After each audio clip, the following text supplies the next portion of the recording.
एक बड़ी developing news है और बड़ा जिसे कहते हैं ना टफ मैसेज है from India to United Kingdom के इंडिया ने जो सिक्योरिटी बैरियर्स यूनाइटेड नेशंस की जो हाई कमीशन दिल्ली में थे वो रिमूव कर दिए हैं। आखिर इंडिया ने भी तो $550 बिलियन के फॉरेन एक्सचेंज रिजर्व रखे ना, बनाए। अब सुना कल जो इंडियंस थे वो भी आउटसाइड दी जो अपने हाई कमीशन के बाहर इकट्ठे हुए। आधे आधे घंटे और एक एक घंटे के प्रोग्राम इन मौजूआत के ऊपर डिस्कस हो रहे हैं।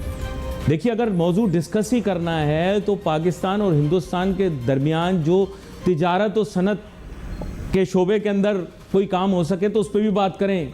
ना 3 मुल्क हमें लिख के देने को तैयार हैं कि हमें ये फैसिलिटी देंगे, रोल ओवर करेंगे, और IMF कहता है कि नहीं, पहले वो लिख के दें।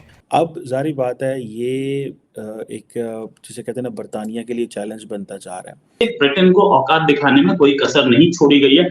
कई बार उनको औकात दिखाई जा चुकी है, आज भी ये दिखाई गई और हटा दिया, बिल्कुल उनके सामने से बैरिकेडिंग हटा दी। अब इंडिया का सारी बात है ये टिट फॉर टैट मूव है। ठीक है जी, आप लोगों ने अगर हमारी सिक्योरिटी पीछे की है और हमें हमें हमारे हाई कमीशन को प्रोटेक्ट नहीं कर रहे तो हम आपके हाई कमीशन को प्रोटेक्ट नहीं करेंगे। कल को अगर लेट से कोई 500,000 2,000 लोग ब्रिटिश हाई कमीशन के बाहर जाके प्रोटेस्ट करें दिल्ली में तो कौन रोक सकेगा, क्योंकि उनके पास तो सिक्योरिटी नहीं है। तो जारी बात है this was a message to बरतानिया। जय हिंद दोस्तों, very warm welcome to Hindustan special channel. London स्थित भारतीय उच्चायोग के बाहर विरोध प्रदर्शन के कुछ दिनों बाद दिल्ली में ब्रिटिश उच्चायोग और उच्चायुक्त के आवास के बाहर बैरिकेड्स को पुलिस ने हटा दिया। उच्चायोग के बाहर बैरिकेड्स के अलावा पुलिस वैन को भी हटा दिया गया है। हालांकि दिल्ली पुलिस के अधिकारियों ने बताया कि ब्रिटेन उच्चायोग के बाहर सुरक्षा बरकरार है। प्राप्त जानकारी के मुताबिक दिल्ली पुलिस ने यहाँ 12 बैरिकेड लगाए थे, जिसे अब हटा दिया गया है। वहीं भारत में ब्रिटिश उच्चायुक्त एलेक्स एलिस के आवास के बाहर तैनात सुरक्षा को भी हटा दिया गया है। हालांकि आयोग की ओर जाने वाले मार्ग पर लगाए गए बैरिकेड्स हटा दिए गए हैं, जिससे आवागमन में बाधा हो रही थी। दरअसल ब्रिटेन लंदन में भारतीय हाई कमीशन की सुरक्षा नहीं कर पा रहा, इसलिए भारत ने भी उसे कड़ा सबक सिखाने की ठान ली है। लेकिन भारत के इस कड़े रुख को देखते हुए ब्रिटेन घुटनों पर आ गया है। उसने अब भारतीय हाई कमीशन के बाहर सुरक्षा कड़ी कर दी है। पाकिस्तानी मीडिया भारत के ब्रिटेन को उसी की भाषा में जवाब देने से सख्ते में है। दोस्तों एक बड़ी डेवलपिंग न्यूज़ है और बड़ा जिसे कहते हैं ना टफ मैसेज है from India to United Kingdom के इंडिया ने जो सिक्योरिटी बैरियर्स यूनाइटेड नेशंस की जो हाई कमीशन दिल्ली में थे वो रिमूव कर दिए हैं। अच्छा, इंडिया जो है वो इस तरह की चीज़ें मेरा ख्याल है पहले भी करता रहा है कि इंडिया ने US एम्बेसीज के बाहर से भी सिक्योरिटी बैरियर्स जो थे वो 2013 में हटा दिए थे। अब इंडिया ने क्या किया है कि इंडिया ने जो UK के डेप्टी हाई कमिश्नर है इंडिया में उनको प्रोटेस्ट वगैरह किया और ये कहा, लेकिन सुनने में आ रहा है कि कुछ चीज़ें डेवलप नहीं हुई। लेकिन ये जो है वो चीज़ें ऐसे की तैसी रहीं तो इंडिया ने वो अब ये चीज़ की है।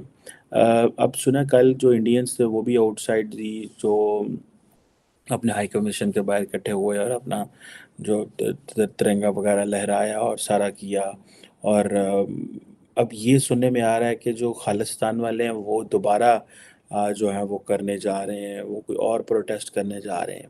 अब जारी बात है ये जिसे कहते हैं ना बरतानिया के लिए चैलेंज बनता जा रहा है। अच्छा, ये मैंने खबर देखी, मैंने ये कनाडा में भी देखा।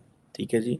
अब इंडिया का सारी बात है ये टिट फॉर टैट मूव है। ठीक है जी, आप लोगों ने अगर हमारी सिक्योरिटी पीछे की है और हमें हमें हमारे हाई कमीशन को प्रोटेक्ट नहीं कर रहे तो हम आपके हाई कमीशन को प्रोटेक्ट नहीं करेंगे। कल को अगर लेट से कोई 500,000 2,000 लोग ब्रिटिश हाई कमीशन के बाहर जाके प्रोटेस्ट करें दिल्ली में तो कौन रोक सकेगा, क्योंकि उनके पास तो सिक्योरिटी नहीं है। तो जारी बात है this was a message to बरतानिया कि भाई आप हमारे लोग हमारा जो कंसर्न्स हैं उनको एड्रेस करें।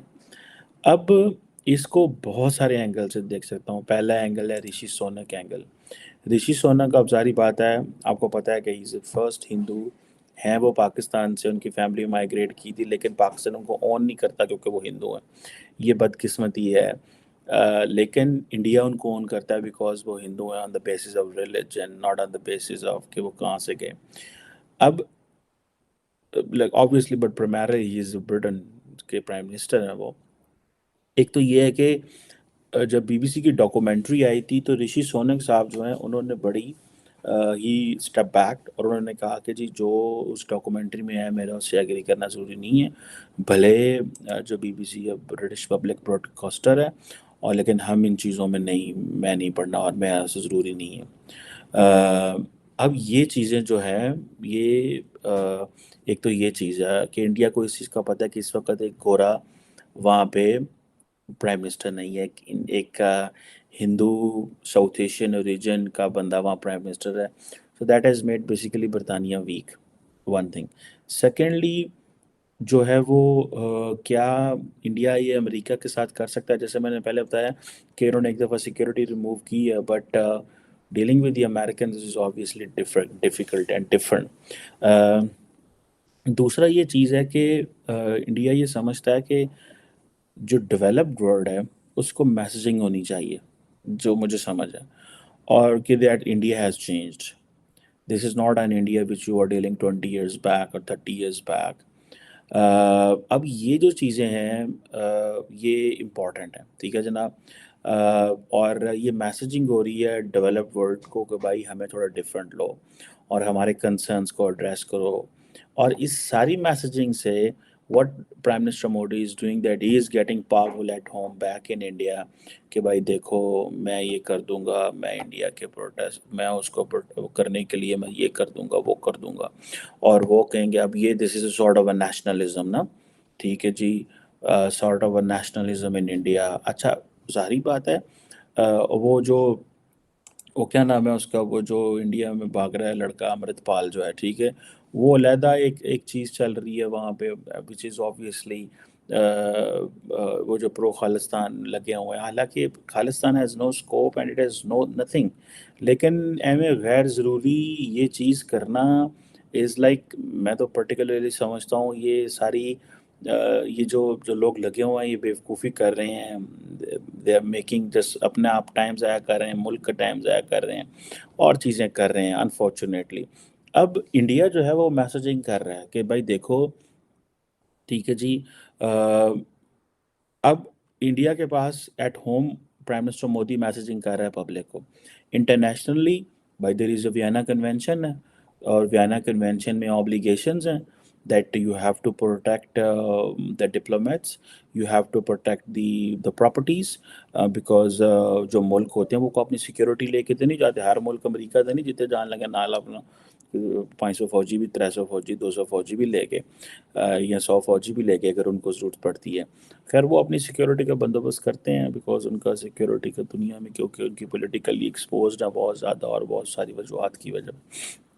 अब हर मुल्क तो दूसरे मुल्क में जाके सिक्योरिटी नहीं साथ लेके जाता। अब जारी बात है, सो इंडिया जो है वो समझता है कि जो यूके की गवर्नमेंट है वो नहीं कर रही जो उनको करना चाहिए।